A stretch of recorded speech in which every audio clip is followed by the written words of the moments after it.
everybody, and welcome back to my channel. I'm Lysha from Lysha Be Creative, and today's tutorial is yet another tumbler tutorial, and this one is actually another custom order as well. So this tumbler is going to be a mica hatching style design. It's actually a design that I've never done before myself. It's always something I've wanted to try, yet never really have had the opportunity to do so. So I'm going to do that for you today. So of course, everything I use in today's tutorial will be listed and linked down in the description box down below.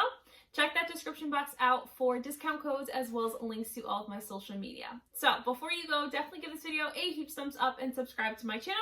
I do upload videos every Tuesday and Saturday, and you don't want to miss out on what's to come. So let's go ahead and jump right into today's tutorial.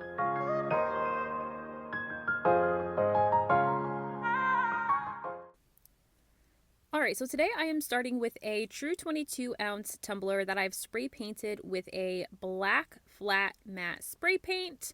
And so I have already mixed up 30 mLs of epoxy, the quick coat from Alumilite, and I've also gotten out about 6 other medicine cups, and we're going to equally pour just a little bit of the epoxy into each of these other medicine cups, and we are going to be putting different glitters and micas in the medicine cups that have just the epoxy in them. So with my final batch of epoxy, sort of the cup that I started with, I am going to start with a little bit of black paint. So I've just taken some black acrylic paint and just put a couple of drops in there to make my epoxy black, and this is going to be the base for which I'm going to put all of the other micas and glitters on top of. So once I get that mixed thoroughly, I'm then going to apply this in a nice thin layer directly to the cup. So I'm going to use this entire amount. I probably have probably a good 10 mLs of this epoxy that's now colored black. And so I'm going to spread that out all over the tumbler.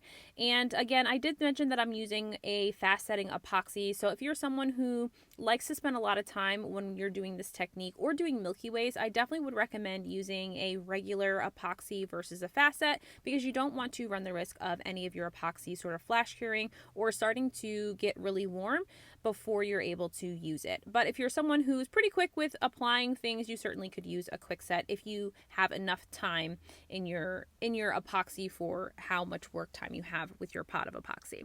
So after I've gotten that layer on there, I'm going to torch this and make sure I don't have any bubbles. I will again torch it at the end, but I like to pre-torch this just to make sure I don't have sort of any air bubbles that could get trapped under the other layers we're going to be putting on this cup. So now that I have all of my first pot of epoxy applied, the black epoxy, I'm now going to put all of the micas and glitters in my other pots of epoxy. So I started with Weird Science, which is a mica powder from Woody's Goodies.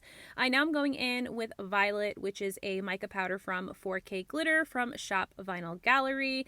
And then for my glitters, I'm going to be using Teague, a fine purple glitter, Liberty, a square cut glitter, and then finally I'm going to be using Goddess, another fine gold glitter from Peachy Olive Glitters. So I'm going to add just enough glitter over the top to kind of cover the top layer of epoxy there before I kind of stir everything in. So I'm just going to evenly stir all of my little batches of epoxy here with either glitter and mica in them, just to make sure that everything is evenly distributed throughout.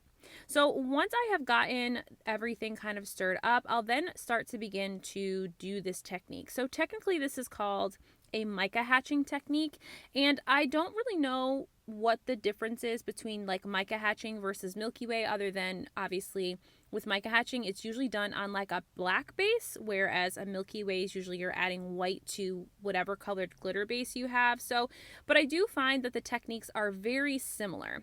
So the first color I'm going to start with to kind of paint my lines with my silicone stick here is Teague. So Teague is a fine purple glitter, and so I have taken that and I have just kind of used my silicone stick to create the different lines that kind of swirl all the way around the cup. So I'm really letting my turner do a lot of the work and kind of just dragging my brush upward, making that swirl around the tumbler.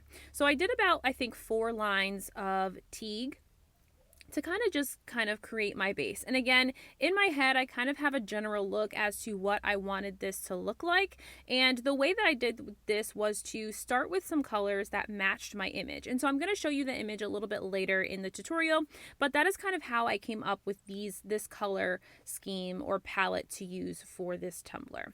So once I'm done using Teague, I'm going to go in with Liberty. So Liberty is that navy blue square cut glitter, and I'm going to create lines directly next to teak, not quite touching because I do want some of the black epoxy to show and the black base to show, but close enough that you can tell that it's a blue color. And you'll see right now, like, the colors are really dark, but as soon as we get the gold on there, it really does help to kind of brighten everything up and really make the other colors sort of pop, if that makes sense. So once I am done with Liberty, or I think I've gotten the lines on that I want, I then will go in with Goddess. So again, this is the gold glitter from Peachy Olive Glitter. Beautiful, beautiful color. It's got some holographic pieces in it as well. So it's got some really beautiful sparkle. And so I'm going in between that sort of empty space there to create my gold lines. So I'm just following the pattern that I created when I started with Teague, the glitter Teague, and I'm just kind of following that same pattern with each color that I add.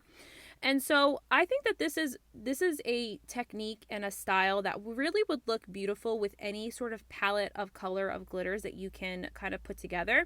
I've seen some really beautiful mica hatching technique cups that are absolutely gorgeous, and I don't know why it's taken me so long to try something like this, but I'm glad that I'm trying it now. So after I've gotten my gold on there, Goddess, I'm now going to go in with a little bit more of Teague and just kind of spread out my lines a little bit, just because I wanted to make sure that that purple was really being picked up. After I've done the Teague and kind of just repaired the lines that I could see, I'm going to go in with Weird Science. So Weird Science is the mica powder from Woody's Goodies, as I mentioned, and this has like a color shift to it. So it looks blue in the canister, but it really has a beautiful blue to purple shift. So it's a really beautiful color shifting mica powder that I definitely don't use a lot, but it definitely would be a really beautiful color to add to any purple cup, or I definitely get like a really good vibe of doing this over like a dragon scale tumbler. So once I'm satisfied with adding Weird Science right in between the gold and Teague, I'm going to go in with some lines of the violet. So the violet is really just going to try to, for me, I felt like pull out the purple glitter. So I wanted Teague to be a little bit more noticeable because really a lot of the image shows a lot of different shades of purple, and so I wanted purple to kind of be one of the standout colors. And so using this violet sort of lavender color of mica, I really felt really pulled out more of the purple and didn't let the gold overshine. So again, I am just painting in some of those open black spaces, this lavender color, to be able to just kind of create another pattern of that lavender mica with lines. So after I'm kind of satisfied with all of my line work, I'm just going to go in with my gloved hand and just kind of clean up any of my lines that kind of are looking muddled together. And then kind of just to end things off, I've taken Caviar, which is another glitter from Peachy Olive. It's kind of like a gray black, but also has a little bit of a holographic shift. And I put a little bit of that in a medicine cup, and I'm just going over some of the areas that are just black epoxy. And I am putting a little bit of Caviar in them to give that a little bit extra sparkle there. So you guys know me, I'm always looking to add more glitter wherever I can, and so I thought Caviar would be a great addition glitter to add to my swirl of micas and glitter here to really get the black to stand out as well. So once I'm done applying that glitter, I will torch this and I will let this sit until it's cured and kind of just let that go. I'm not adding any heat to this because I think it's beautiful as is. So here's a little bit of a shot of what this looks like with all the colors added. I will then add one more coat of epoxy and let that cure so that the surface is smooth.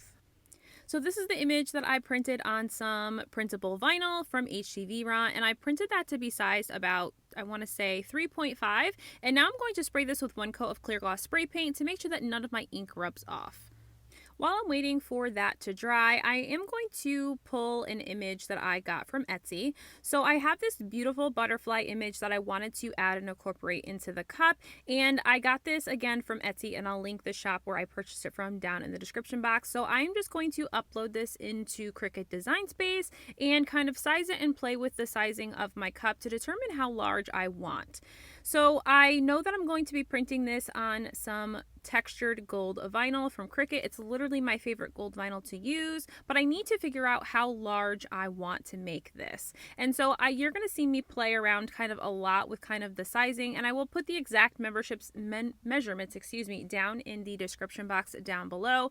But I like to have my cup with me as I'm doing this in Cricut Design Space, because then I can make sure that I am sizing it accordingly and not doing too much guessing when it comes to this. So once I feel like I have it sized pretty well, I think I ended up going with about, I want to say it was like 3 inches wide, and I think that the height was a little bit longer than 5, I want to say. Once I kind of have decided that, I am going to switch the direction that the butterflies are by just flipping it horizontally so that I could have the butterflies going in the same direction as all of my swirls. So I then went to go print it or cut it, and then realized that none of it was welded together. So I went back to my original image, selected it, and then welded it together. At this point though, I decided that it probably wouldn't be enough space in that smaller space towards the bottom to fit the heart. So I decided that I was going to take a square and I was going to kind of chop off the bottom half of the butterflies to kind of create a swirl of butterfly. So I just selected that and sliced the square or rectangle into that image. I'm going to delete the pieces that I do not need, and I'm going to use the original image, and I'm going to flip that back to the original direction that it was facing. So I'm going to flip that back horizontally the other way. So again, it creates kind of a swirl in the same direction. So I will then get this cut on some gold textured vinyl, and we're going to apply this. So I've already cut out my heart image with a pair of scissors. I can't use print and cut with my Cricut for whatever reason. It's not calibrated. I've tried to recalibrate it. I always fight with Cricut, so I just would much rather cut it with a pair of scissors. I'm also going to weed all the butterflies here in those 2 pieces. That way we can get them applied to the cup. So I am going to start with the printable vinyl image first to apply that to the cup before I go in and apply the butterflies. So I want the image that I was sent by my customer to be the center or focal point. So I definitely want this to be in the center of the cup. So because both sides look the same, I just chose whatever side was closest to me. And so I want to make sure that this is evenly centered. So I am just going to measure this and make sure that the top of the heart is equal space from the top of rim of the tumbler. So once I feel like it's pretty evenly placed, I'm going to just use the hinge method to apply that printable vinyl piece. And so once I have that applied, I am now going to work on getting the butterflies applied as well. So I wanted all the butterflies to be going in the same direction as the swirls that I've created with mica powder and glitter. And so I'm going to start with the smaller section of butterflies first. And so I'm going to take just a little bit of transfer tape and apply that to my butterfly image, that smaller swirl of that there, and then we're going to get this applied. So with this Cricut vinyl, as I think I've mentioned before, it's a little bit tougher to get to stick to your transfer tape.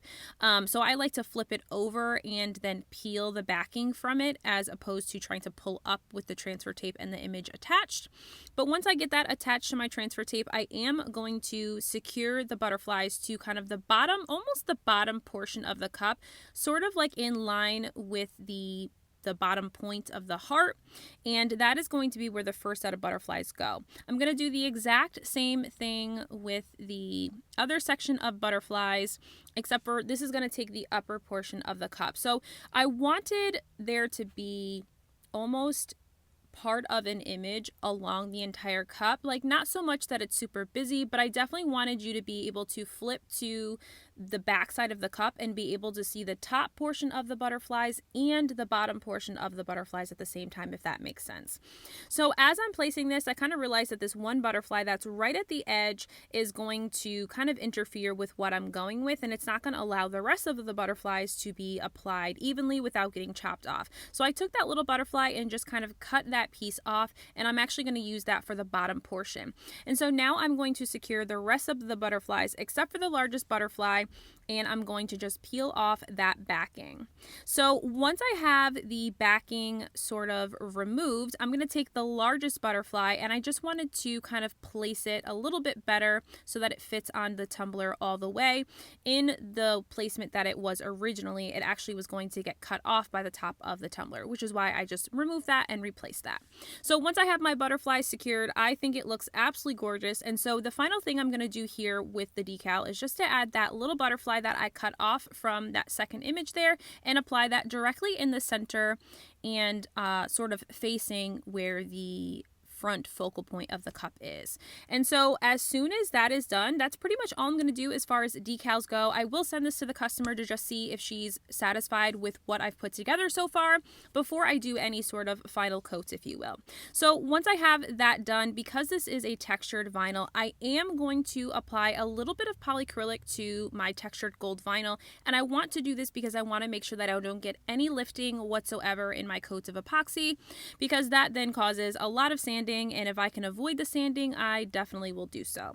I also didn't mention that, of course, I did go in and sand that top rim before I go in with my polyacrylic and my decals to make sure that I have a nice thin rim of stainless steel over the top. So once this is done, I will let this dry for about 30 minutes, and then I will put this back on the turner for another coat of epoxy. So here is the final look at this cup.